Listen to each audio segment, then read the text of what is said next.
5월 14일 수요일 에스더 2장 19절에서 3장 6절 말씀입니다. 처녀들을 다시 모을 때에는 모르드게가 대궐문에 앉았더라. 에스더는 모르드게가 명령한 대로 그 종족과 민족을 말하지 아니하니 그가 모르드게의 명령을 양육받을 때와 같이 따릅니더라. 모르드게가 대궐문에 앉았을 때 문을 지키던 왕의 내시 빅단과 데레스 두 사람이 원한을 품고 아하수에로 왕을 암살하려는 음모를 꾸미는 것을 모르드게가 알고 왕후 에스더에게 알리니 에스더가 모르드게의 이름으로 왕에게 아뢰니라. 조사하여 실증을 얻었으므로 두 사람을 나무에 달고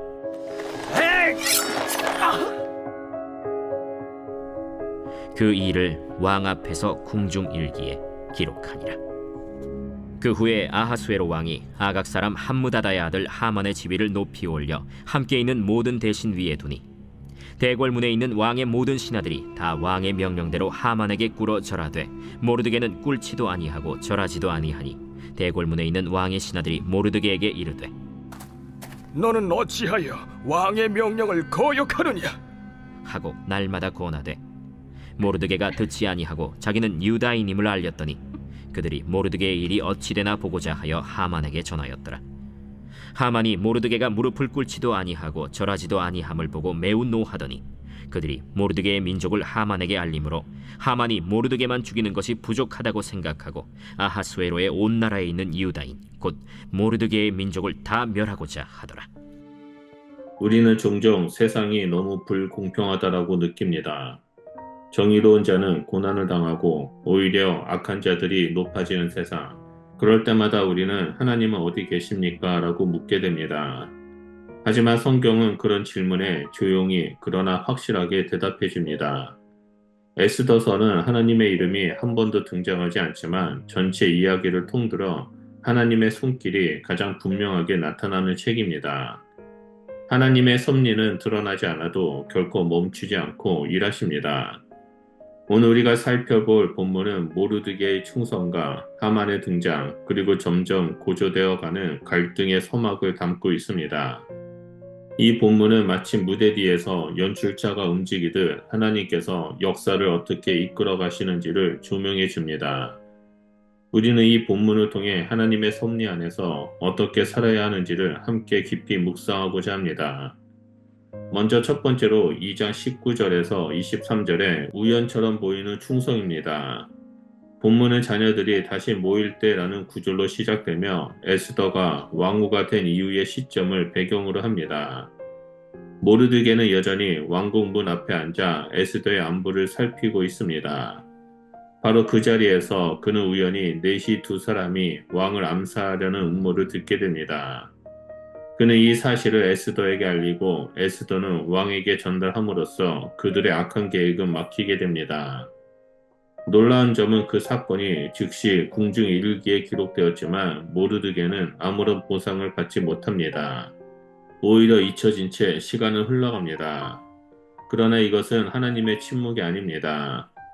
하나님은 모르드게의 작은 충성을 기억하고 계셨고 결정적인 때에 사용하실 계획이셨습니다.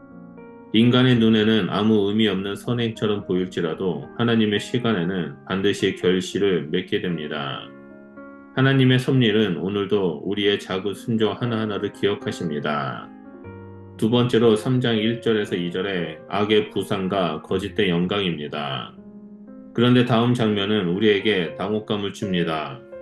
모르드게의 충성은 무시되고 오히려 하만이라는 인물이 높임을 받습니다. 그는 아각 사람 곧 오랜 원수였던 아멜렉 족속의 후손입니다. 사울 왕이 진멸하지 못했던 민족의 잔재가 다시 등장한 것입니다.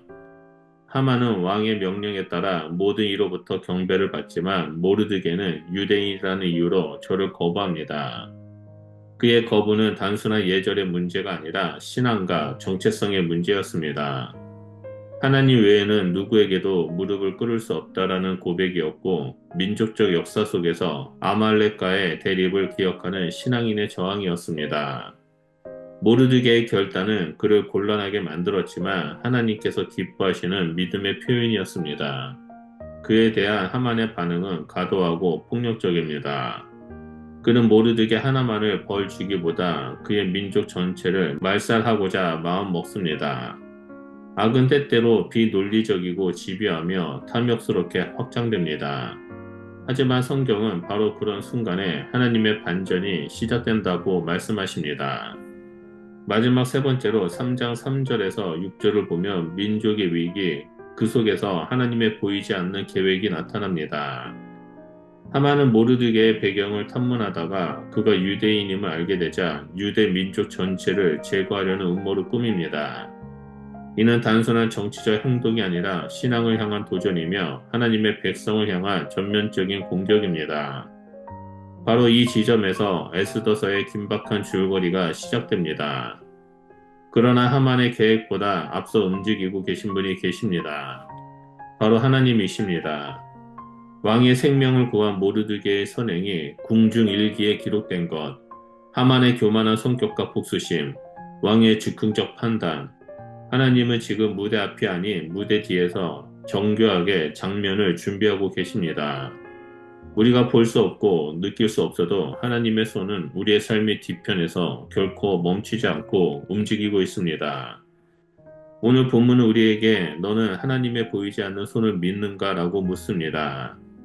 모르드게의 충성은 당장 보상받지 못했지만 하나님의 계획 속에서 반드시 기억되었습니다.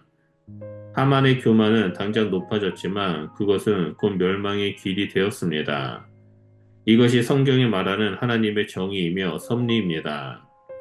우리 삶에서도 하나님의 손길은 여전히 움직이고 있습니다. 우리가 선을 행하면서도 그 결과를 보지 못할 때, 억울함과 침묵 속에 놓여 있을 때, 그때야말로 하나님의 섭리를 신뢰해야 할 때입니다.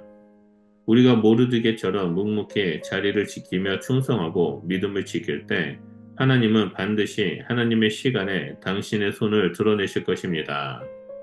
그러므로 주의 섭리를 신뢰하며 어떤 상황 속에서도 믿음으로 반응하시길 예수 그리스도의 이름으로 축원드립니다. 기도하겠습니다. 살아서 역사하시는 하나님, 지금 내가 보는 현실 속에 주님의 손길이 보이지 않아도 여전히 말하고 계심을 믿습니다. 나의 삶도 모르드게처럼 작은 충성으로 채워지게 하시고 눈에 보이는 것보다 주님의 뜻을 따라 살게 하여 주시옵소서. 예수 그리스도의 이름으로 기도드립니다. 아멘.